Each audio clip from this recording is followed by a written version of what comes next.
In just about an hour and a half, the President is going to deliver his State of the Union address. This is the third State of the Union that I've had the opportunity to sit in as a member of the House of Representatives.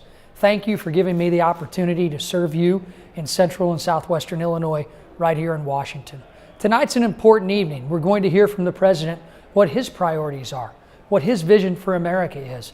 And I hope I also hear, and America also hears, how the President is going to work with this new American Congress to put forth America's priorities. I want to make sure that the President understands that America's priorities are not just my priorities, but our priorities. And that's why I reached out to many of my constituents, the people that I'm blessed enough to serve right here in Washington, D.C., to see what concerns them. And I want to talk to you a little bit about Laura. Laura in Normal, Illinois, home to the ISU Redbirds, who were just this close to a national championship, and home to Sugar Mama Bakery, the cupcakes I just delivered for losing a bet on that game, but we're going to win it next year.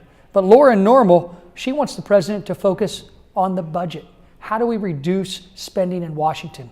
We've been able to, under a Republican Congress, reduce the deficit to levels we haven't seen since World War II. Spending levels are as low as they've been since Democrats accused Paul Ryan of pushing Granny off the cliff. These are huge wins for conservative fiscal principles, and I hope the President addresses Laura's concern. Larry from my hometown of Taylorville is concerned about national security. With what's going on globally, we all should be concerned about national security. I hope the President has a plan to address this. James in Fielden wants the President to address our problems within the VA system.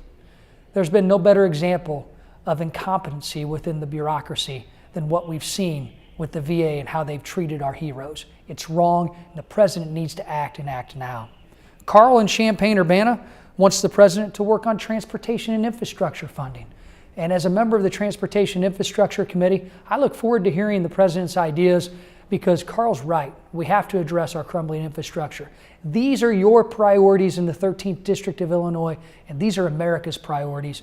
Thank you for the opportunity. I'm just as excited as you are to watch the President, and let's see if he addresses each and every one of them.